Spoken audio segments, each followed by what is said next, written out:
宜兰头城石城渔港打算要开放，予游艇靠岸趴艇。不过，渔民认为这停船的位无够多，而且港口本地嘛无够宽，这船只出入可能就会发生冲突。希望政府爱想办法改善。渔民伫船仔顶咧整理物件，宜兰头城石城渔港未来除了渔船仔，政府嘛规划会当开放游览船来停歇，按算会提供6位通停。嘛建议向渔业署争取700万的经费，要来改善渔港的设施，促进在地观光。不过渔民也是有疑虑。出入港的方面嚟听，因为因的时间跟阮的时间拢大家拢有一点不一样。烦恼不要讲烦恼，只要影响就应该做呀。嘿，还莫讲渔民的船啊停无咯。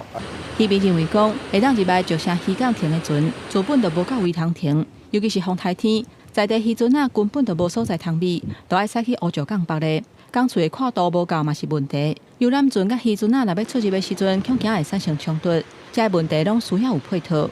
那当然，假如以地方上的渔民地方上的民意都认为这个也是乐观其成的话，那我们会希望这个游艇码头未来的规划，它其实必须要带动的是地方的一个经济的一个发展。除了爱有在地共识，因为石城渔港所在较偏远，开放游览船来遮停，会当带来偌济观光效益，嘛是一个问题。地方烦恼，这对观光的发展帮助真有限。我们原则上可能在今年到4、5月份的时候，会来做一个跟地方来做一个座谈会，之后再来看看地方有没有什么意见。